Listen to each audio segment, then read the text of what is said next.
할렐루야! 은혜가 넘치는 목요일입니다. 오늘도 세임 주시는 하나님만 기대합니다. 여러분 요즘 어떻게 지내시나요? 한 달 살기의 영적 훈련 기간을 지나 이제 실전에서 믿음으로 순탄하게 잘 살아오고 계신가요? 우리가 매 순간 하나님을 의지하고 기대한다고 하면서도 때로는 내가 기대했던 때와 다를 때, 또 내 마음대로 일이 풀리지 않아 불편했던 적 없으신가요? 저는 지난주 내내 그랬던 것 같아요. 내 마음대로 되는 것이 하나도 없던 것 같을 때요. 준비했던 것은 물거품이 되었고요. 계획은 다 틀어지고 일정은 꼬이고 개인적으로도 가정에서 크고 작은 일들로 인해 이만저만이 아니었습니다. 사역도 좀 활기차게 또 일이 쭉쭉쭉 진행되면 좋겠지만 하는 일마다 막히고 꼬이고 이 도대체 진짜 어쩌라는 건가, 내 뜻대로 내 맘대로 되는 게 하나도 없더라는 거죠. 이런 불편한 마음, 원망의 마음이 저의 마음을 잠식하고 입술에서 내뱉게 될 때 오늘 본문의 말씀과 다윗의 상황을 묵상하면서 정신을 바짝 차리게 되었습니다.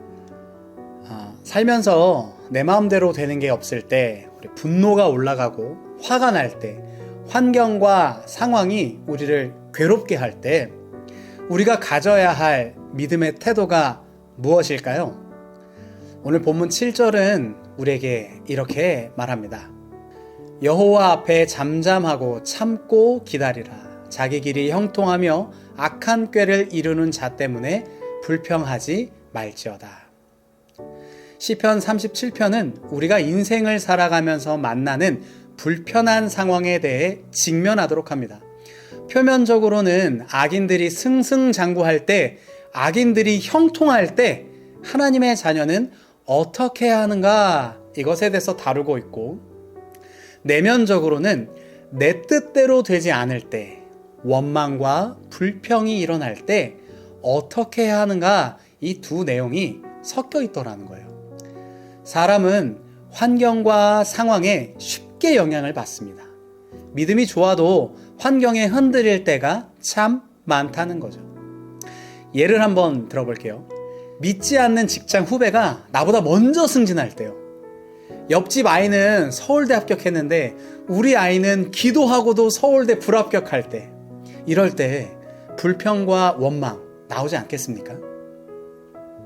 그런데 이 원망과 불평이 나올 때를 살펴보니까 이 특정 상황에서 나오더라는 거예요. 언제인가 하니 바로 하나님에 대한 신뢰가 바닥을 칠 때요. 은혜가 떨어졌을 때 원망과 불평이 나오게 되더라는 거죠. 다른 말로 이야기하면 내 기준에 부합이 안 될 때요, 내 뜻대로 되지 않을 때 불평과 원망이 나오더라는 겁니다. 여러분, 그때 어떻게 해야 하는가? 말씀은 이야기합니다. 여호와 앞에 잠잠하고 참고 기다리라. 불평하지 말아라 라고 이야기합니다. 오늘 본문에서는요, 잠잠하고 기다리라고 이야기합니다. 기다리다, 훌이라는 뜻은 빙빙 돌다, 괴로워하다, 몸을 뒤틀다 라는 뜻이에요. 그러니까 기다리고 인내한다는 게 이런 거 아닌가요? 인생에서 빙빙 도는 것 같고 몸이 뒤틀리는 것처럼 몸부림치며 괴로워하는 것, 그것이 인내이고 그것이 기다림이더라는 거죠. 여러분, 믿음이란 이런 과정을 견뎌내는 것입니다. 로마서 5장 4절은 이렇게 이야기해요. 인내는 연단을, 연단은 소망을 이루는 줄 알미로다. 욥기 23장 10절은 말해요. 그가 나를 단련하신 후에 내가 순금같이 되어 나오리라. 여러분, 그 보석도 원석 자체보다는 깎고 세공한 뒤에 더 높은 가치가 매겨지는 것처럼 믿음으로 연단의 시간을 통과해야 한다는 거예요. 만약 이걸 싫어하고 도망치게 되면 어떻게 될까요?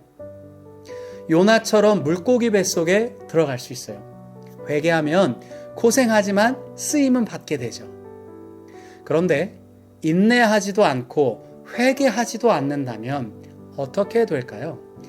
사울 왕이 그러했듯 하나님께 버림받는 삶을 살게 됩니다. 잘 알고 있는 것처럼 사울은 블레셋과의 전쟁을 앞두고 사무엘을 기다립니다. 그러나 사무엘이 늦어지자 급한 대로 상황을 따라 자기 뜻대로 제사를 드렸습니다. 사무엘의 책망이 있었지만 돌이키지 않았죠. 이때 제가 깨닫게 된 거예요. 지난 몇 주간을 돌아보면서 왜 이리도 안 될까? 왜 자꾸 이럴까? 이렇게 생각하다가 결론에 다다랐습니다. 여러 복잡한 문제가 있지만 그 핵심에 내가 있더라는 거예요. 안 풀릴 때, 막힐 때, 꼬일 때를 돌아보니 내가 기준이 되어 있다는 거예요. 1년의 시간이 발생하는 동안 내가 기준되어 하나님께 기도하지 않더라는 거예요. 하나님께 구하지 않더라는 거예요. 무릎 꿇지 않았다라는 겁니다. 내 힘을 구했던 거죠. 내 능력, 내 상황에서 최선을 다한 겁니다. 나의 열심, 나의 과업이었던 거죠. 그러나 시편의 기자는 우리에게 이렇게 권면합니다. 5절이에요. 내 길을 여호와께 맡기라. 그를 의지하면 그가 이루시고 내 의를 빛같이 나타내시며 내 공의를 정오의 빛같이 하시리로다. 수많은 사람들이 목적을 향해 달려나아갑니다. 오늘도 많은 사람들이 인생에서 자신만의 계획, 자신만의 뜻을 위해 분주히도 달리죠. 오늘 하루를 열심히 달립니다. 그러나 방향과 목적이 중요한 거죠. 생명으로 가는 방향이 있고 사망으로 달리는 방향도 있을 겁니다. 우리는 예수 생명의 방향으로 나아가야 합니다.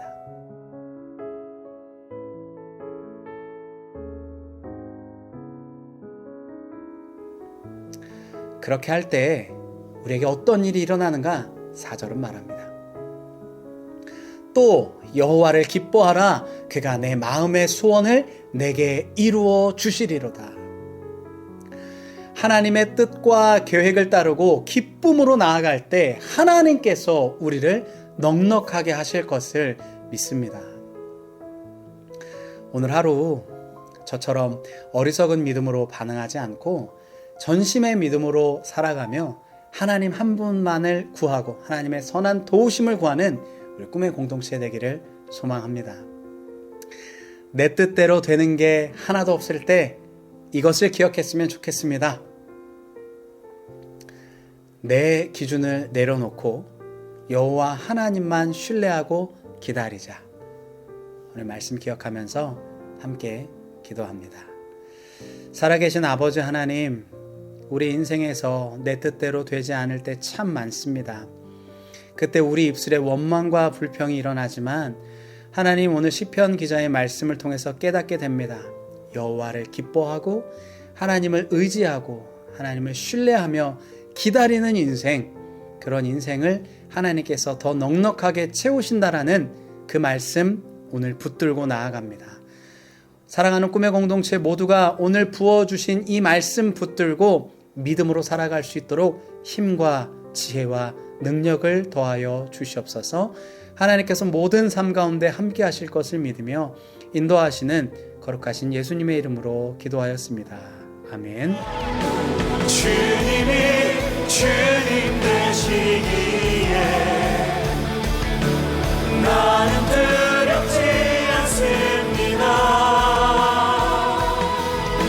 내 믿음은 결과하니 오직 주께만.